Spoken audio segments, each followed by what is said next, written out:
શ્રાદ્ધના પ્રશ્નો છે, તો પ્રશ્ન એવો છે કે શ્રાદ્ધ એટલે શું, શ્રાદ્ધનું મહત્વ શું છે અને શ્રાદ્ધ શા માટે કરવું.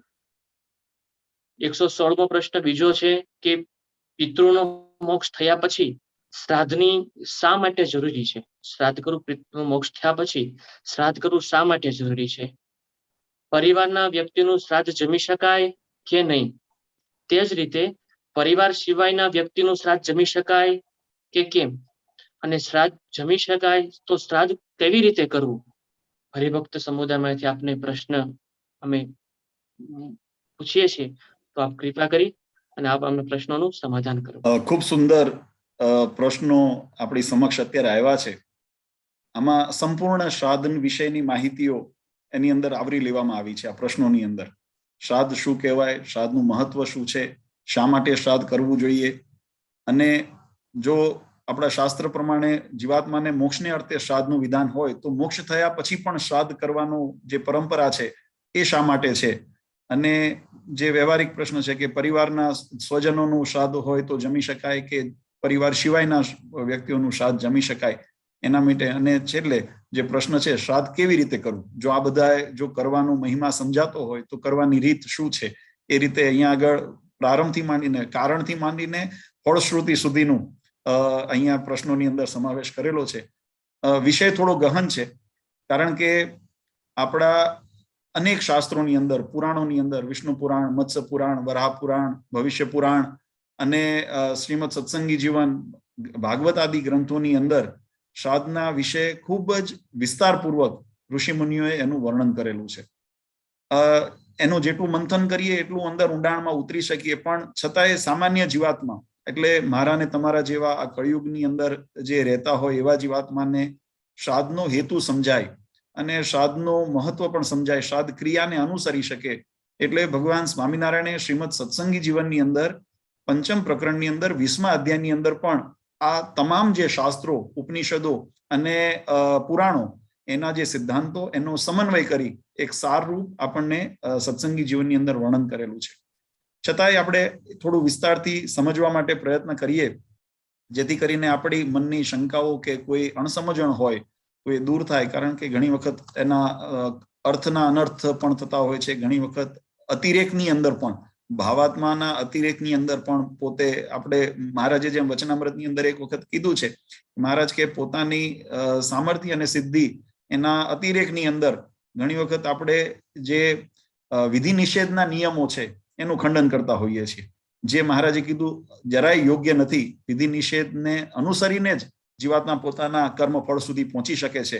એટલે આ વિધિ નિષેધના અનુસાર આપણે આ શ્રાદ્ધનું હેતુ એને સમજવું પડે અને એનું મહત્વ પણ સમજવું પડે. તો સૌપ્રથમ પ્રશ્ન જોઈએ, શ્રાદ્ધ એટલે શું? તો આપણા શાસ્ત્રોની અંદર, શ્રુતિ વાક્યોની અંદર એ રીતે શબ્દો આવે છે, શ્રદ્ધાયા ઇદમ શ્રાદ્ધમ, શ્રદ્ધાયા કૃતમ સંપદિતમિદમ ઇદમ શાસ્ત્રમ, શ્રદ્ધાયામ દીયતે યસ્માત તદ શ્રાદ્ધમ. અને એવા પણ વાક્યો આવે છે, શ્રદ્ધાયામ પિતૃમ ઉદ્દેશ્ય વિધિનમ ક્રિયતે યત કર્મમ તદ શ્રાદ્ધમ. આ શબ્દો દ્વારા શ્રાદ્ધની વ્યાખ્યા અહીંયા આગળ શાસ્ત્રોએ સમજાવી છે. શ્રદ્ધાયામ પિતૃમ ઉદ્દેશ્ય વિધિનમ ક્રિયતે યત કર્મમ તદ શ્રાદ્ધમ, કે જે પણ કર્મ જે પોતાના પિતૃઓને, એટલે કે પોતાના જે પૂર્વજનો છે, પોતાના જે પેઢીની અંદર, પોતાના કુળની અંદર જે થયેલા જે પૂર્વેના વ્યક્તિઓ, પૂર્વેના જીવાત્માનો જે સંબંધ છે, એ સંબંધને નાતેથી જે પોતાના પિતૃ બન્યા છે, શાસ્ત્ર વચનનું વાલા ભક્તો મંથન અને સમજણ એને બહુ વિવેકથી સમજવું પડે. કારણ કે જેમ વચનામૃતની અંદર મહારાજે દ્રષ્ટાંત લખ્યું, હું એટલા માટે સમજાવું કે શ્રાદ્ધનું મહત્વ પણ સમજવું છે અને શ્રાદ્ધ શું છે એ પણ સમજવું છે. તો શ્રાદ્ધની વ્યાખ્યામાં અહીંયા આગળ શાસ્ત્રો એમ કે છે કે પોતાના પિતૃઓને ઉદ્દેશીને જે વિધિ કરવામાં આવે, અર્થાત કે પૂજન, તર્પણ, દાન, પિંડદાન વગેરે જે પણ ક્રિયા કરવામાં આવે, જે શાસ્ત્રના મત પ્રમાણે કરવામાં આવે, એને શ્રાદ્ધ સંજ્ઞાથી શાસ્ત્રોએ સંબોધન કરેલી છે. હવે આની સાથે સાથે એક વિવેકની વાત પણ સમજીએ, કારણ કે વચનામૃતની અંદર મહારાજે એવું લખ્યું કે આ સંબંધ તો લૌકિક છે, જીવાત્મા સાથેનો કોઈ સંબંધ નથી. અને જીવાત્મા જો ગતિ કરી ગઈ, જીવાત્મા શરીરનો ત્યાગ કરી ગયા, એટલે ત્યાં સંબંધ પણ પૂરા થઈ જાય છે. તો પછી શ્રાદ્ધનો ઉદ્દેશ્ય શું રહે છે? મનની અંદર પ્રશ્ન થાય. અને એ પ્રશ્નના સમાધાન માટે શાસ્ત્રો કહે છે કે જે જીવાત્માના તમારી સાથેના પૂર્વે એટલે આ જન્મની અંદર જે શ્રાદ્ધ થયા, આ જન્મની અંદર જે સંબંધ થયો છે, એ સંબંધના યોગે કરીને એ અધિકાર જીવાત્માનો જે પ્રાપ્ત થયો છે, એ અધિકારની પૂર્તિ માટે જીવાત્માએ શ્રાદ્ધ કર્મ કરવું પડે, એની તૃપ્તિ માટે. એટલે અહીંયા આગળ પોતાના પિતૃઓને સ્મૃતિની અંદર જે પણ સત્કર્મ કરવામાં આવે, શ્રદ્ધાયામ શ્રદ્ધાથી કરવામાં આવે, પિતૃમ ઉદ્દેશ્ય પોતાના પિતૃઓને ઉદ્દેશીને જે કરવામાં આવે, અને વિધિનમ ક્રિયતે જે વિધિથી કરવામાં આવે, યત કર્મમ તત શ્રાદ્ધમ, એ રીતે અહીંયા શાસ્ત્રોની વ્યાખ્યા કરેલી છે. શાસ્ત્રનું મહત્વ આપણે સમજવું છે તો તે પહેલા પૂર્વે વાલા ભક્તો શાસ્ત્રનો અર્થ સાથે શાસ્ત્રના વિવિધ પ્રકારો પણ જોઈએ. આ વાત એટલા માટે સમજવા જેવી છે કે શ્રાદ્ધના વિધાનનો અને ઉદ્દેશ ઘણી વખત લોકોની અંદર એવી માન્યતાઓ છે અથવા તો એવી ભ્રાંતિ પણ હોય છે કે શ્રાદ્ધ કેવળ જીવાત્માના મોક્ષાર્થે જ એટલે કે મૃત્યુ પછી એક જ વખત કરવામાં આવે છે. આ એક વસ્તુ સમજજો. શ્રાદ્ધનો વિધિ એક જ વખત કરવામાં આવે છે. જીવાત્માનું મૃત્યુ થાય, શરીરનો ત્યાગ કરે એટલે એનો જે વિધિ કરીએ એને જ શ્રાદ્ધ કહેવામાં આવે. પણ આપણે જો શાસ્ત્રને વિશાળ દ્રષ્ટિએ જોઈએ તો એ શાસ્ત્રમત પ્રમાણે શાસ્ત્રના ઉદ્દેશ એ સીમિત નથી બતાવ્યા, અપિતુ આપણા શાસ્ત્રોની દ્રષ્ટિએ શ્રાદ્ધના વિવિધ પ્રકારો પણ બતાવ્યા છે અને તેને ઉદ્દેશીને વિવિધ એના ઉપચારો પણ બતાવ્યા છે અને એ આપણે જાણવા જરૂરી છે. શ્રાદ્ધનો એક મહત્વનો ઉપદેશ છે. આ વસ્તુ બહુ ધીરજપૂર્વક સમજવા પ્રયત્ન કરીએ તો શ્રાદ્ધનો મહત્વનો ઉદ્દેશ એ છે કે જે આપણા પિતૃઓ એટલે કે જે શરીરના સંબંધે કરીને આપણા પરિવારની અંદર, આપણા કુળની અંદર જેનું જોડાણ થયું છે, એવા આપણા વડીલો એને જ્યારે જીવાત્મા એ પંચભૂત શરીરનો ત્યાગ કરે, એ પંચભૂત શરીરનો ત્યાગ કરે અને એ માધ્યમથી, આ પંચભૂતના શરીરના માધ્યમથી જે જીવાત્મા એ શરીર નિર્મિત જે આ જગત છે, વિષય મોહ છે વગેરેના બંધનયુક્ત જીવન જીવ્યા છે અને એના ઋણમાં છે, એ બંધનોની મુક્તિ માટે એના દેહાવસાન પછી જ્યારે શ્રાદ્ધ કરવામાં આવે એટલે જીવાત્મા જ્યારે શરીરનો ત્યાગ કરે અને એના ઋણાનુબંધનમાંથી મુક્ત થવા માટે જે આપણે અગ્નિ સંસ્કાર પછી જે ક્રિયા કરીએ છીએ એને પ્રેત શ્રાદ્ધ અથવા અવ્યય શ્રાદ્ધ વગેરેથી સંબોધવામાં આવ્યા છે. એટલે અહીંયા શ્રાદ્ધનો હેતુ જીવાત્માને મોક્ષની ગતિ આપવા માટેનો છે. પછી જે બીજા પ્રકારો છે એની અંદર એને પણ શ્રાદ્ધ શબ્દથી ઓળખ્યા છે કારણ કે પિતૃને ઉદ્દેશીને કરવામાં આવે છે. એ બંધન સાથે નથી, પણ એ શ્રાદ્ધની અંદર હું તમને થોડુંક શાસ્ત્ર પુરાણના દ્રષ્ટાંત સાથે જો વાત સમજાવું તો તમને ખ્યાલ આવશે કે જેમ કે વિષ્ણુ પુરાણની અંદર 3જા અંશની અંદર 13મા અધ્યાયની અંદર બહુ સુંદર સિદ્ધાંત આપણને સમજાયો છે. શ્રાદ્ધના 3 પ્રકાર કરવામાં આવ્યા છે. પ્રેત ક્રિયા એટલે કે જીવાત્માના મૃત્યુ પછી જ્યારે જીવાત્મા એમને ઉદ્દેશીને જે કર્મ કરીએ છીએ જેને પ્રેત શ્રાદ્ધ કહેવામાં આવે છે અથવા તો અવ્યય શ્રાદ્ધ કહેવામાં આવે છે, એની અંદર 3 પ્રકાર આપણા શાસ્ત્રોએ બતાવ્યા છે. પૂર્વાહ ક્રિયા મધ્યમાશ્ચ તથા ચૌવોતરાહ ક્રિયા ત્રિપ્રકાર ક્રિયા સર્વસ્તાસામ ભેદમ શૃણુષ્વ મે. વિષ્ણુ પુરાણની અંદર એમ કીધું છે કે દેહાંત પછી જીવાત્મા દેહનો ત્યાગ કરે. આ પ્રશ્ન થોડો ગહન પૂછ્યો છે એટલે આને સમજવા માટે થોડું ધીરજ પણ રાખવી પડશે, એકાગ્રતા પણ રાખવી પડશે કારણ કે આ વિષય આપણા રોજિંદા જીવન સાથે સંકળાયેલો નથી. કદાચ કોઈને કંટાળા જેવું પણ લાગે પણ પ્રશ્ન પૂછ્યો છે તો ઉત્તર સાંભળો કારણ કે એનાથી આપણું જ્ઞાન વર્ધન થશે. એટલે વિષ્ણુ પુરાણની અંદર એમ કીધું છે પૂર્વા ક્રિયા મધ્યમાશ્ચ તથા ચૌવોતરાહ ક્રિયા ત્રિપ્રકાર ક્રિયા સર્વસ્તાસામ ભેદમ શૃણુષ્વ મે. આપણને 3 પ્રકારના ભેદ અહીંયા આગળ બતાવે છે.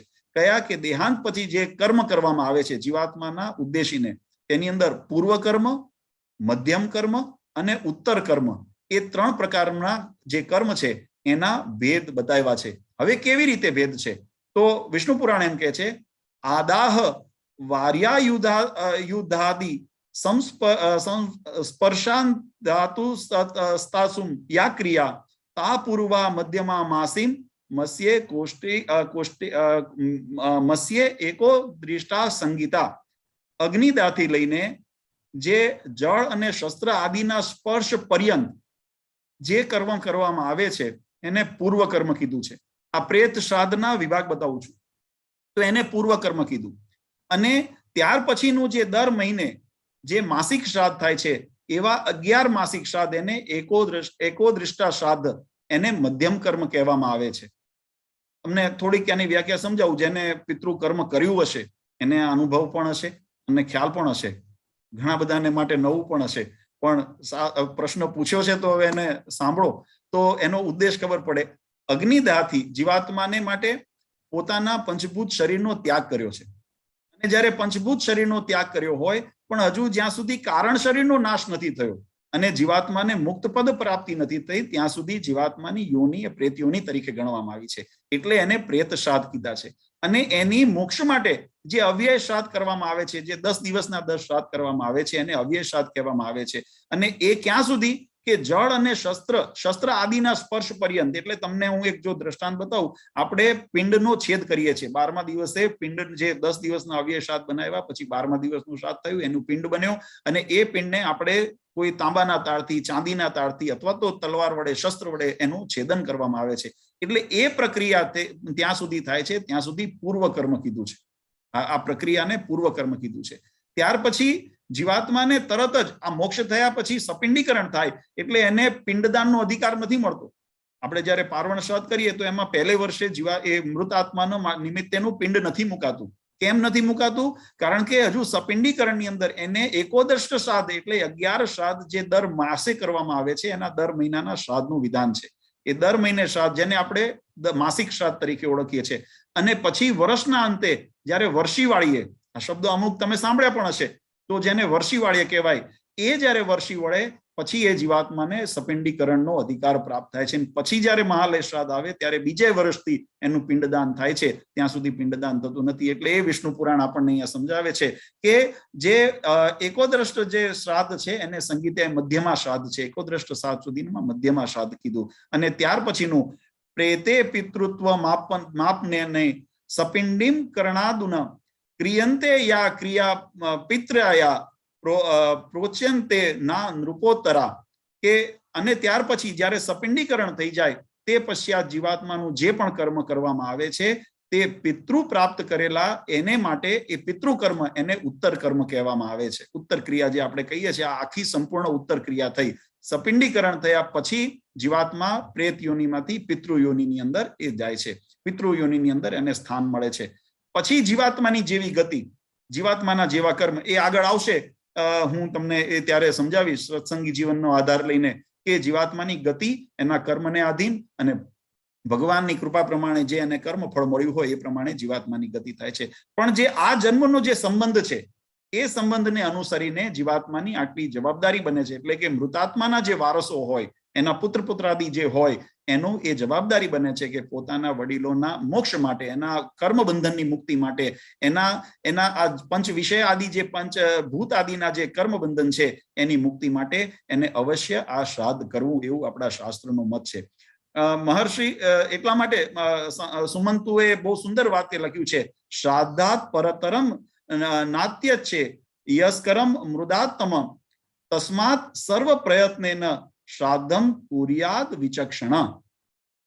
શાસ્ત્રોની અંદર એનો મત આપ્યો છે કે જગતની અંદર પિતૃઋણમાંથી મુક્ત થવા માટે અને મોક્ષ પ્રાપ્તિ માટે શ્રાદ્ધથી શ્રેષ્ઠ બીજો કોઈ ઉપાય નથી. જીવાત્માને કર્મબંધનથી મુક્તિ, હું પુનઃ વાત કરું કે શરીરનું આપણે પંચભૂત શરીરનો ત્યાગ કર્યો છે, પણ કારણ શરીરની વાસના વગેરે જે પણ બંધન છે એની મુક્તિ માટે, એ જીવાત્માની તૃપ્તિ માટે આ શ્રાદ્ધ એ શ્રેષ્ઠ ઉપાય આપણા શાસ્ત્રોએ બતાવ્યો છે. એટલે કર્યાદ વિચક્ષણ, જે વિચક્ષણ વ્યક્તિ હોય, બુદ્ધિમાન વ્યક્તિ હોય, એને સર્વ પ્રયત્નેન, દરેક પ્રકારે પ્રયત્ન કરી અવશ્ય શ્રાદ્ધ કરવું જોઈએ. આ એનો મહિમા આપણા શાસ્ત્રોની અંદર બતાવ્યું છે. આપણા વાલા ભક્તો, શાસ્ત્રોની અંદર જીવાત્મા ઉપર 3 પ્રકારના ઋણ બતાવ્યા છે. એક તો દેવ ઋણ, એક ઋષિ ઋણ એટલે આચાર્ય ઋણ, અને એક પિતૃ ઋણ. આ 3 પ્રકારના ઋણ છે. અને શ્રાદ્ધનો જે વિધાન છે એ જે પૂર્વ, મધ્યમ અને જે ઉત્તર ક્રિયા સુધીનો જે કર્મ છે એ જીવાત્માના મોક્ષ માટેનો છે. જીવાત્માને કર્મબંધનથી મુક્તિ અપાવવા માટેનો છે. જીવાત્માને પોતાના કર્મ અનુસાર ગતિ કરાવવા માટેનો છે. એટલા માટે એને પ્રેત શ્રાદ્ધ તરીકે મુક્તિનું શ્રાદ્ધ ગણવામાં આવે છે. મોક્ષનું માટેનું શ્રાદ્ધનું વિધાન છે. પણ એ સિવાય પણ જે આ 3 ઋણ છે, દેવ ઋણ, ઋષિ ઋણ ને પિતૃ ઋણ, એમાંથી મુક્ત થવા માટે, એટલે આ જીવાત્મા માટે થયું, કર્મ કરનાર માટે થયું. પૂર્વે જે કર્મ થયું એ મૃત આત્મા માટે થયું, મૃતાત્માની ગતિ માટે થયું. અને એ પોતાનું કર્તવ્ય છે, બાળકોનું એટલે પુત્ર પુત્રાદીનું એ કર્તવ્ય છે. પણ હવે પછીનું જે પિતૃ પંક્તિમાં ભળ્યા પછી સપિંડીકરણ થયા પછીના જે કર્મ આવે છે એ પિતૃકર્મ તરીકે કહેવામાં આવે છે. અને એનો ઉદ્દેશ આપણા શાસ્ત્રોએ બતાવ્યું છે કે એ પિતૃઓની, ઋષિ દેવ અને આચાર્ય, એની પ્રસન્નતાને અર્થે, એની તૃપ્તિને અર્થે અને પોતાના જીવનની અંદર એમની કૃપા પ્રસાદના ફળ સ્વરૂપે ઉન્નતિ થાય અને પોતાનું પણ કલ્યાણ થાય, પરિવારજનો ઉપર એમની કૃપા દ્રષ્ટિ કાયમ બની રહે, એમની પ્રસન્નતા માટે શ્રાદ્ધનો વિધિ કયો છે. અને એટલા માટે વાલા ભક્તો, આપણા શ્રાદ્ધના જે વિવિધ પ્રકારો છે, શ્રીમદ સત્સંગી જીવનની અંદર પંચમ પ્રકરણની અંદર 20મા અધ્યાયની અંદર ભગવાન સ્વામિનારાયણે એનો સાર બતાવ્યો છે. નિત્યમ નૈમિત્તિકમ કામ્યમ વૃદ્ધિ શ્રાદ્ધમ સપિંડી નામ ગોષ્ઠી શ્રાદ્ધમ પાર્વણમ ચ શુદ્ધિ શ્રાદ્ધમ તથાષ્ટમમ કર્માંગ નવમમ શ્રાદ્ધમ દૈવિકમ દશમ સ્મૃતમ પૌષ્ટિકમ યાત્રીમ ચેત શ્રાદ્ધમ દ્વાદશેતુ. 12 પ્રકારના શ્રાદ્ધ મહારાજ અહીંયા બતાવ્યા. આ શ્રાદ્ધને વિવિધ જો આપણે થોડું સમજીએ, અને એ જ વસ્તુ આપણા પુરાણોમાં પણ કહ્યું છે. અહન્ય હાનિ નિત્યમ સ્યાત કામ્યમ નૈમિતિકમ પુનઃ એકો દૃષ્ટામ વિજ્ઞેય વૃદ્ધિ શ્રાદ્ધમ તુ પાર્વણમ એતદ પંચ વિધિનામ શ્રાદ્ધમ મનુનામ પરિકીર્તિતમ યાત્રાયામ ષષ્ઠમમ ખ્યાતમ તત પ્રયત્નને પાલયેત શુદ્ધેય સપ્તમમ શ્રાદ્ધમ બ્રહ્મણામ પરિભાષિતમ દૈવિકમ ચાષ્ટમમ યત કૃત્વા મુચ્યતે ભયાત. આપણા પુરાણોની અંદર પણ આ શ્રાદ્ધના જે સત્સંગી જીવનની અંદર મહારાજે લખાવ્યા એ પ્રમાણે બતાવ્યા, એ જ શ્રાદ્ધને આપણા પુરાણોની અંદર પણ વિવિધ વિસ્તારથી સમજાવવામાં આવ્યા છે.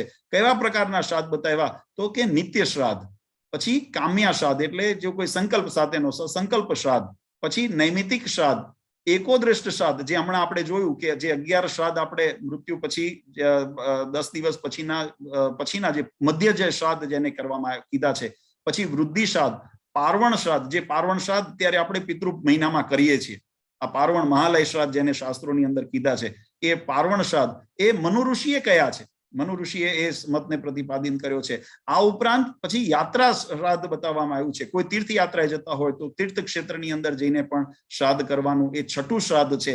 અને શુદ્ધિ માટે, જીવાત્માને પોતાની શુદ્ધિ માટે એ 7મું શ્રાદ્ધ બ્રહ્માજીએ બતાવ્યું છે. અને 8મું દૈવિક શ્રાદ્ધ જે સર્વ પ્રકારના ભગવાનની દેવના પ્રસન્નાર્થે જે કરવામાં આવે છે, જે સર્વ ભયથી જે દૈવિક ચાષ્ટમ યત કૃત્વા મુચ્યતે ભયાત. આ કરવાથી સર્વ પ્રકારના ભય, એટલે કેવા પ્રકારના ભય? સર્વ કર્મના ભય, બંધનના ભય, કાળના ભય વગેરે ભયથી જીવાત્માને મુક્તિ અપાવે છે. દુઃખના ભય, ત્રિવિધ તાપના ભય, આ સર્વ પ્રકારના ભયથી એ દૈવિક શ્રાદ્ધ એ મુક્તિ અપાવનારું છે. એટલે શ્રાદ્ધનું વિધાન બહુ સુંદર. હજુ આના ઉપરાંત પણ આપણે એક વિધાન આવે છે વિષ્ણુ પુરાણના 3ય અંશની અંદર 13મા અધ્યાયની અંદર બહુ સુંદર બતાવ્યું છે. નાંદી મુખમ પિતૃ ગણેશનેન શ્રાદ્ધેન પાર્થિવમ પ્રિયતે તતુત કર્તવ્ય પુરુષમ સર્વસ્વ વિદિષુ. જે વિદિષુ એટલે જ્ઞાની જે પુરુષો હોય તે પાર્થિવ, હે પૃથ્વીનાથ, હે રાજન, એ વિષ્ણુ પુરાણની અંદર કહે છે કે સર્વ પ્રકારની અભિવૃદ્ધિ સમયે પિતૃગણો જેના દ્વારા પ્રિયતે એટલે જેનાથી પ્રસન્ન થાય છે એવું નાંદી મુખનું શ્રાદ્ધ કરવું, એવું આપણું વિધાન આપણા શાસ્ત્રોમાં બતાવ્યું છે. કેવા પ્રસંગોની અંદર? તો કન્યા પુત્ર વિવાહેશુ પ્રવેશે ચ વેશ્મન નામકરણ કર્મણી બાલા નામ ચૂડા કર્માદિ કે તથા સીમંતો નયને ચૈવ પુત્રાદિ મુખ દર્શને નાંદી મુખમ પિતૃગણામ પૂજ્યતે તત્પ્રયતો ગૃહી. કે જ્યારે પુત્ર પુત્રાદિ એટલે કન્યા અને પુત્રના વિવાહ જેવા પ્રસંગ હોય, જ્યારે કોઈ ઘરની અંદર શુભ પ્રસંગ હોય, ગ્રહ પ્રવેશ હોય એટલે કે કોઈ એવા કાર્યો યજ્ઞ આદિ કાર્યનું હોય, નામકરણ સંસ્કારો એટલે જે આપણા 16 સંસ્કાર જે બતાવ્યા છે એ સંસ્કાર પૈકીના કોઈ કર્મ હોય, ચૂડા કર્મ એટલે મુંડન વગેરે કાર્ય હોય, સીમંત હોય, ઉપનયન હોય, યજ્ઞોપવિત વગેરે ધારણ કરવાને આદિ જે શુભ પ્રસંગોમાં ગ્રહસ્થે નાંદી મુખ શ્રાદ્ધ પ્રયત્નથી કરવું. અને એ જ રીતે વિષ્ણુ પુરાણની અંદર આપણે 3ય અંશની અંદર નિત્ય શ્રાદ્ધનું પણ વિધાન બતાવ્યું છે. આ બધા શ્રાદ્ધ બતાવ્યા છે આ મોક્ષ માટે નથી, આ પ્રસન્નતા અને તૃપ્તિ માટે છે. એટલે કોઈનું એવું કદાચ માનવું હોય કે જે પ્રશ્ન એક આવ્યો કે મોક્ષ થયા પછી શ્રાદ્ધ કરવું કેમ જરૂરી છે, એના અનુસંધાને આ ઉત્તર સમજવો જરૂરી છે કે શ્રાદ્ધનો ઉદ્દેશ્ય કેવળ જીવાત્માનો મોક્ષ નથી. એ મોક્ષ છે, એ ઉદ્દેશ મહત્વનો છે, પણ એ એકોદષ્ટ શ્રાદ્ધ, સપિંડીકરણ શ્રાદ્ધ જ્યાં સુધી થાય ત્યાં સુધીનો એનો ઉદ્દેશ જીવાત્માનો મોક્ષ છે. અને ત્યાર પછી જે પણ શ્રાદ્ધ કરવામાં આવે છે એ પિતૃની તૃપ્તિ અને એની પ્રસન્નતાને અર્થે દેવ આચાર્ય ઋણમાંથી મુક્તિ થવાને માટે કરવામાં આવે છે. એટલા માટે અને આ બધા નાંદી વગેરે શ્રાદ્ધ કરવામાં આવે છે એ પણ પોતાના જ્યારે પણ શુભ પ્રસંગ હોય એની અંદર કોઈ વિઘ્ન ન આવે, અને વિઘ્ન કદાચ આવે તો એનાથી આપણા પ્રસંગ ઉપર કોઈ આડી અસર ન થાય, એટલા માટે એના વિધાન આપણા શાસ્ત્રોની અંદર બતાવ્યા છે. પછી જેમ નિત્ય શ્રાદ્ધનો વિધાન બતાવ્યું છે. નિત્યમ અમાસ્ય સીતે પક્ષે પંચદશ્યામ નરેશ્વર તથાષ્ટકાસુ કુર્વંતી કામ્યાંગ કાલા શૃણુવમે. હે નરેશ્વર, હે રાજન, પ્રત્યેક માસની કૃષ્ણ પક્ષની પંચદશ્યામ એટલે 15 દિવસે, કૃષ્ણ પક્ષની 15મી એટલે દર અમાસે, તથા અષ્ટકામ એટલે હેમંત અને શિશિર ઋતુના 4 મહિના અને એની શુક્લ પક્ષની અષ્ટમીની દિવસે, ચાતુર્માસની અષ્ટમીને દિવસે શ્રાદ્ધ કરે. આ બધા નિત્ય શ્રાદ્ધ છે. આ બધાને નિત્ય શ્રાદ્ધની શ્રેણીમાં મૂકવામાં આવ્યા છે. પછી કામ્યા શ્રાદ્ધ પણ બતાવ્યું છે. જેમ આપણે નાંદી શ્રાદ્ધ જોયું કે શુભ પ્રસંગની અંદર કરવામાં આવે છે. નિત્ય શ્રાદ્ધ આ નિત્ય દિવસો જે બતાવ્યા, વર્ષની અંદર અલગ અલગ દિવસો જે બતાવ્યા, એ દિવસોની અંદર જે શ્રાદ્ધ કરવામાં આવે, નિત્ય જે એના શ્રાદ્ધ છે. પછી કામ્યા શ્રાદ્ધ જે શ્રાદ્ધર્માગતમ દિવ્યમ વિશિષ્ટમ મતમ યાવાદિજમ શ્રાદ્ધમ કુર્વતી વિજ્ઞાય વ્યતિપાતે યનેન તથા વિષુવેવ ચાપી સંપ્રાપ્તે ગ્રહણે શશી સૂર્યયો સંવત્સે શ્વે ભોપાલ રાશિક વર્ક ચ ગચ્છતિ નક્ષત્રે ગ્રહપિંડાશુ દુષ્ટ સ્વપ્નવલોકનેન ઈચ્છા શ્રાદ્ધાની કુર્વંતી નવસ્યા ગમે તથા. આનો અર્થ એવો થયો કે જ્યારે શ્રાદ્ધ કરવા માટે પદાર્થ મળે, જ્યારે એવા શ્રાદ્ધને યોગ્ય ગતમ દ્રવ્યમ, જ્યારે તમારી પાસે એવી સગવડ થાય, જ્યારે સગવડ થાય, જ્યારે થાય ત્યારે કરવું, ને જ્યારે એવી સગવડ થાય, અથવા તો વિશિષ્ટ મથદ વાદવિજમ, કોઈ એવો પવિત્ર બ્રાહ્મણનો યોગ થાય જે કર્મકાંડને જાણતા હોય. જેમ ભગવાન સ્વામિનારાયણનું પ્રાગટ્ય થયું, બાલ પ્રભુ ઘનશ્યામ જ્યારે છપૈયાની અંદર પ્રગટ્યા ત્યારે માર્કંડે મુનિનો યોગ થયો અને નામા વિધાન થયું. આપણે સત્સંગી જીવન આદિ ગ્રંથની અંદર કથા સાંભળીએ છીએ. એટલે એવા કોઈ સિદ્ધ પુરુષનો, એવા કોઈ શુદ્ધ બ્રાહ્મણનો, જ્યારે તમને કર્મકાંડી એવા જે વિશિષ્ટ જ્ઞાની બ્રાહ્મણ હોય એનો યોગ થાય, જ્યારે થાય ત્યારે. એટલે જ્યારે એવો બધા દ્રવ્યોનો યોગ થાય, એવા વિશિષ્ટ બ્રાહ્મણનો યોગ થાય, અથવા તો આપણા શાસ્ત્રોએ કીધું વ્યતિપાતેન, જ્યારે વ્યતિપાતનો યોગ હોય, અથવા અયનેન એટલે ઉત્તરાયણ અને દક્ષિણાયન. આપણા વર્ષની અંદર 2 પ્રકારના અયન બતાવ્યા છે, ઉત્તરાયણ અને દક્ષિણાયન. એ અયનેન એટલે અયનના પ્રારંભની અંદર જ્યારે અયન બદલાય, ઉત્તરાયણમાંથી દક્ષિણાયન જાય અને દક્ષિણાયનમાંથી ઉત્તરાયણ જાય, એવી રીતે જ્યારે અયન બદલાય ત્યારે આરંભમાં જે કરે ત્યારે એને કામ્ય શ્રાદ્ધ કીધો છે. આ ઉપરાંત વિષુષ ક્રાંતિ એટલે સૂર્ય ચંદ્રનું જ્યારે સંક્રાંતિ થતી હોય, ગ્રહણ થતું હોય, અને બીજું કે સૂર્ય જ્યારે રાશિ વચક્રે, જ્યારે પોતે રાશિ બદલતો હોય, એટલે સૂર્ય એક રાશિમાંથી બીજી રાશિમાં જ્યારે પ્રવેશ કરતો હોય, અને આ ઉપરાંત જ્યારે ગ્રહ નક્ષત્ર ગ્રહ પીડાશુ, શાસ્ત્રોમાં કીધું ગ્રહ નક્ષત્રોની પીડા થતી હોય, અને દુસ્વપ્ન જ્યારે કોઈ એવા ભૂંડા સ્વપ્ન દોષ થતા હોય, અને ઘરમાં જ્યારે નવીન અન્ન આવે. જો કેવું શાસ્ત્રોએ એનું વિધાન બતાવ્યું છે, ઘરની અંદર નવીન અન્ન આવે એટલે વર્ષની નવી જ્યારે શરૂઆત થતી હોય, કોઈ શુભ કાર્ય થવા જઈ રહ્યું હોય, ત્યારે આ બધાની અંદર જે શ્રાદ્ધ કરવામાં આવે છે, આ કામ્યા શ્રાદ્ધ કીધું છે. અને આ કામ્યા શ્રાદ્ધનું વિધાન છે એ મોક્ષથી પર છે. મોક્ષ તો જીવાત્માનો થઈ ગયો, જીવાત્માની ગતિ પ્રાપ્ત થઈ ગઈ, પણ એ જીવાત્માનો જે પિતૃ જે છે, પોતાના ઋષિ છે, પોતાના આચાર્ય છે, એના જે ઋણ છે, દેવ પિતૃ અને ઋષિ અને પોતાના પિતૃ, એના ઋણમાંથી જે જીવાત્માને મુક્તિ થાય, એમની તૃપ્તિ થાય, અને એના માટે જે શ્રાદ્ધ વિધાન કરવામાં આવે છે, અહીંયા કામ્યા શ્રાદ્ધનું પણ આપણા શાસ્ત્રોએ વિધાન બતાવ્યું. જો બહુ ઊંડા ઉતરવા જશો તો ઘણું થશે, કારણ કે લગભગ 96 પ્રકારના શ્રાદ્ધ આવે વર્ષની અંદર. 96 પ્રકારના શ્રાદ્ધ કરીએ લગભગ, એમાં કોઈ વૃદ્ધિ, કોઈ વધારે યાત્રા થઈ હોય, જેમ આપણે પૂર્વે જોયું તીર્થ શ્રાદ્ધ, તો કોઈ યાત્રાએ ગયા હોય તો તીર્થ શ્રાદ્ધ થાય. એ જ રીતે એટલે પ્રસંગથી વધારે થઈ જતા હોય, ત્યારે આ બધા શાસ્ત્રોનું વિધાન આપણા શાસ્ત્રોએ બતાવ્યું છે અને ભગવાન સ્વામિનારાયણે આ બધાનું સત્સંગી જીવનની અંદર નિરૂપણ કરી આના વિભાગ બતાવી અને એના સંક્ષિપ્તમાં વિધાનો બતાવ્યા આપણા સત્સંગી જીવન ગ્રંથ પંચમ પ્રકરણ 20મા અધ્યાયની અંદર. અને આજ્ઞા કરી. મહારાજે શું આજ્ઞા કરી? આહુમ ક્ષણમ વર્તિમ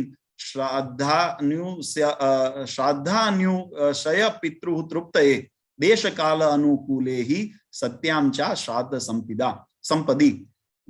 જો દેશકાળ અને સંપત્તિ વગેરેની સાનુકૂળતા હોય તો દર વર્ષે પિતૃઓની તૃપ્તિ માટે પિતૃ તૃપ્તયે, અહીંયા મોક્ષ નથી લખ્યું, પિતૃ તૃપ્તયે એટલે શ્રાદ્ધનો જે કોન્સેપ્ટ આપણા ઘણી વખત મનની અંદર હોય છે કે શ્રાદ્ધ માત્ર મોક્ષ માટે કરવામાં આવે છે. હું એમાંથી આ ભક્તોની સમજણને જરા લાવું કે કેવળ શ્રાદ્ધ એના માટે એકોદષ્ટ શ્રાદ્ધ, સપિંડીકરણ શ્રાદ્ધ, પ્રેત શ્રાદ્ધ એનું વિધાન છે. પણ એના સિવાયના જે શ્રાદ્ધ બતાવ્યા છે, કામ્યા શ્રાદ્ધ છે, નૈમિતિક શ્રાદ્ધ છે, નિત્ય શ્રાદ્ધ છે, તીર્થ શ્રાદ્ધ છે, અથવા તો કોઈ એવા જે બીજા પણ જે શ્રાદ્ધ બતાવ્યા એ નાંદી શ્રાદ્ધ છે, આ બધા જે શ્રાદ્ધ છે એ જીવાત્માના પોતાના કલ્યાણને અર્થે અને પોતાના પિતૃ ઋણમાંથી મુક્ત થવાને માટે, પિતૃઓની તૃપ્તિને માટે, એની પ્રસન્નતા માટે આ શ્રાદ્ધ એ બતાવ્યા છે. અને ભગવાન સ્વામિનારાયણે સત્સંગી જીવનની અંદર એ જ આપણને આજ્ઞા કરી કે આ તમામ જે શ્રાદ્ધોનો વિધાન છે એ અમારા આશ્રિતોએ પ્રયત્નપૂર્વક અને કરવું. પણ મેં કીધું એમ કે આ બધા શ્રાદ્ધ ન થાય તો એટલે આપણા શાસ્ત્રકારોએ થોડો વિવેક પણ વાપર્યો કે ભાઈ આ બધા શ્રાદ્ધ તો એવો, કારણ કે દેશકાળને અનુસરીને કરવાનું છે. દેશ, કાળ, સંપત્તિ, શ્રદ્ધા એનું જયારે તમારી પાસે એ વ્યવસ્થા હોય ત્યારે તમે આ બધા શ્રાદ્ધ કરી શકો. પણ બધા કદાચ આખા વર્ષના બધા યોગની અંદર શ્રાદ્ધ ન થાય હોય તો કરવા જ જોઈએ. એટલે અહીંયા આગળ કોઈ બાદ બાકી ન કરે. નહીતર તો, કારણ કે અમે જયારે વાંચતા હતા ને તો શ્રાદ્ધ પ્રકરણની અંદર એક એવું પણ વિધાન આવ્યું કે જયારે કઈ સગવડ ન હોય ને તો કેવળ હાથ જોડીને પ્રાર્થના કરો ને તો પણ શ્રાદ્ધનું ફળ મળે. એટલે બધા સહેલો માર્ગ બધા ગોતશે, સરળ માર્ગ બધા ગોતે કે ભાઈ હાથ જોડીને પ્રાર્થના કરી લેવી. એવું વિષ્ણુ પુરાણની અંદર અને આપણે મત્સ્ય પુરાણની અંદર આ બધા વિધાનો એના બતાવ્યા છે કે જયારે સગવડ ન હોય. હું આગળ આવીશ જયારે આપણે શ્રાદ્ધનો વિધિને આપણે કેવી રીતે કરવું એ પ્રશ્નના ઉત્તર તરફ જઈશું ત્યારે હું એનું બધું વિધાન વિસ્તારથી સમજાવીશ. પણ કહેવાનો ભાવાર્થ કે આપણા શાસ્ત્રોએ કીધું છે જો દેશ, કાળ, સંપત્તિ એવું વગેરે સાનુકૂળ હોય તો અવશ્ય દર વર્ષે આ પિતૃઓની તૃપ્તિ માટે, અહીંયા આગળ શબ્દ ભગવાન સ્વામિનારાયણે વાપર્યો છે પિતૃ તૃપ્તયે, પોતાના પિતૃઓની તૃપ્તિ માટે, એની પ્રસન્નતા માટે. તમારો એને મોક્ષની ગતિ, તમારા શ્રાદ્ધની એને જરૂર છે કે નહીં એ પ્રશ્ન નથી. પ્રશ્ન એ છે કે તમે જો કર્મ કરશો તો એની પ્રસન્નતા તમારા ઉપર રહેશે, એની કૃપા દ્રષ્ટિ રહેશે અને એ તૃપ્ત થશે. એટલા માટે જીવાત્માએ પ્રયત્નથી સત્યામ ચ શ્રાદ્ધમ સંપદી એટલે અવશ્ય પોતાના જીવાત્માએ પોતાના પિતૃની પાછળ શ્રાદ્ધ કરવું જોઈએ. આ શ્રાદ્ધનું મહત્વ છે. અને એટલા માટે આ શાસ્ત્રકારોએ આ પિતૃપક્ષ જે આપણે આ ભાદરવાની અંદર જે પૂનમ પછીનો પડવો અમાસ સુધીનો જે સમય, એટલે દર વર્ષે ભાદ્ર માસની પૂર્ણિમાથી અમાવસ્યા સુધીને પિતૃપક્ષ કહેવામાં આવે છે. અને અથવા તો આને મહાલય પક્ષ પણ કહેવામાં આવે છે, કારણ કે આની અંદર મહાલય શ્રાદ્ધનું વિધાન છે. તેમાં વિશેષ કરીને મહાલય શ્રાદ્ધ એટલે કે અને પાર્વણ શ્રાદ્ધ પણ કહે છે. એટલે પાર્વણ શ્રાદ્ધ એ પોતાના કલ્યાણને અર્થે અને પોતાના પિતૃઓની સંતુષ્ટિ માટે, એમની તૃપ્તિ માટે, એમની પ્રસન્નતા માટે શ્રાદ્ધ કરવાનું આપણા શાસ્ત્રોની અંદર વિધાન છે. શ્રીજી મહારાજે પણ આ સત્સંગી જીવનની અંદર આ વાતની નોંધ લીધી. મહાલયે ગયાયામ ચ વૃદ્ધો ચાન્વષ્ટકાસુ ચ શ્રાદ્ધમ દ્વાદશમ દૈવત્ય શ્રેષ્ઠમ શ્રાદ્ધમ પૌરુષ. આ બધા શ્રાદ્ધોના વિભાગ છે જેની અંદર પિતૃપક્ષમાં જે કરવામાં આવે મહાલય શ્રાદ્ધ જેને કરવામાં આવે છે. ગયાજી જઈને એટલે તીર્થ શ્રાદ્ધ, જે ગયાજી આદિ તીર્થોની અંદર જે એવા પિતૃ તીર્થ છે, માતૃ તીર્થ છે, એની અંદર જે, અને એના ઉપરાંત પણ ઘણી વખત આપણે કોઈ તીર્થ ક્ષેત્રમાં ગયા હોય તો પણ તમે ત્યાં પિતૃઓની પ્રસન્નતાને અર્થે તમે શ્રાદ્ધ કરવાનો અધિકાર જીવાત્માને પ્રાપ્ત છે. એટલે એવા ગયા આદિ જે શ્રાદ્ધ છે, વૃદ્ધિ શ્રાદ્ધ છે, એવા દ્વાદશ દેવતા એટલે આપણે જયારે શ્રાદ્ધ, પાર્વણ શ્રાદ્ધનું જે અહીંયા આગળ અમારે વિધિ થાય છે અને કોઈએ જો દર્શન કર્યા હોય તો તમને ખ્યાલ હશે, અને તમે પણ કદાચ કર્યા હોય તો તમને અનુભવ હશે કે એની અંદર દ્વાદશ દેવતા બતાવ્યા. એની અંદર જો પિતા 3 પેઢી સુધીનો સંબંધ બતાવ્યો છે. પિતા, પિતામહ અને પ્રપિતામહ, એટલે પોતાના પિતા, દાદા અને પરદાદા, 3 પેઢી. એ જ રીતે માતા, માતામહ અને પ્રમાતામહ. પછી એ જ રીતે પિતામહી એટલે કે નાનાના પિતા અને એમના પિતા, 3 પેઢી અહીંયા આગળ. અને એ જ રીતે માતામહી, એ રીતે 3, તો 3 ને 3 6 3 9 3 12, આ 12 દેવતા કીધા. આ પિતૃદેવ જે કહેવાય ને, આ 12 દેવતા, એટલે મહારાજ એટલે કહ્યું શ્રાદ્ધમ દ્વાદશમ દૈવત્વ, આ પ્રકારના જે 12 દેવતા છે એમના માટે, અને 4 અષ્ટકામ, અને તે ઉપરાંત 6 જે પુરુષના શ્રાદ્ધ એ વગેરે શ્રાદ્ધ કરવાનું ભગવાન સ્વામિનારાયણે સત્સંગી જીવનની અંદર પણ ઉલ્લેખ કર્યો છે. ભલા ભક્તો, શ્રાદ્ધ કરવાનું ફળશ્રુતિ શું છે? હું બહુ વધારે આ વખતે વિષય નથી લેવા, પણ આટલા વિષયને જો સમજી લઈએ તો શ્રાદ્ધનું મહત્વ સમજાશે. કે શ્રાદ્ધ કેવળ, જે મેં પૂર્વે કીધું કે મોક્ષ સુધી સીમિત નથી, પણ શ્રાદ્ધનો મહિમા તો ત્યાં સુધી બતાવ્યો છે.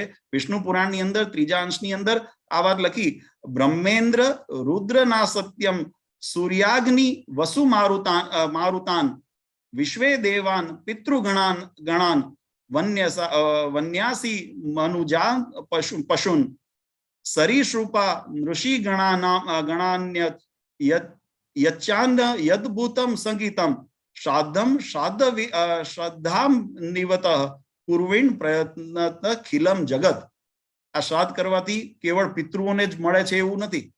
વિષ્ણુ પુરાણ એમ કહે છે, શ્રાદ્ધ જો શ્રદ્ધા સહિત કરવામાં આવે, શ્રદ્ધાથી જો શ્રાદ્ધ કર્મ કરવામાં આવે તો મનુષ્યની સાથે સાથે બ્રહ્મા, ઇન્દ્ર, રુદ્ર, અશ્વિની કુમાર, સૂર્ય, અગ્નિ, વસુગણ, મરુદગણ અને વિશ્વેદેવ અને પિતૃગણ, પછી એ ઉપરાંત ત્યાં સુધી કીધું પક્ષી, મનુષ્ય, પશુ, સરીસૃપ, ઋષિગણ આદિ તથા ભૂતગણ આદિ સંપૂર્ણ જગત પ્રસન્ન થાય છે.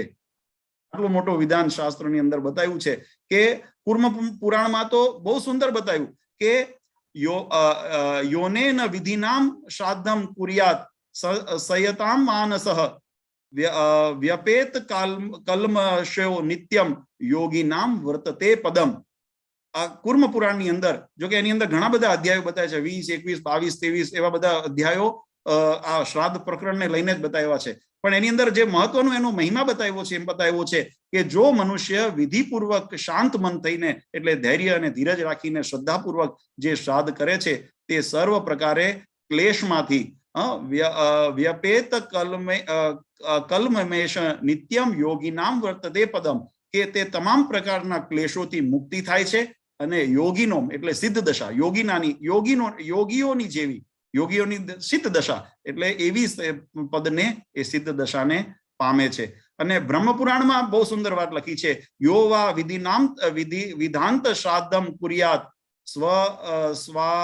સ્વાભિવાવોચિતમ આહ બ્રહ્મ સ્તંભ પર્યંતમ જગત પ્રીણિતામ માનવ.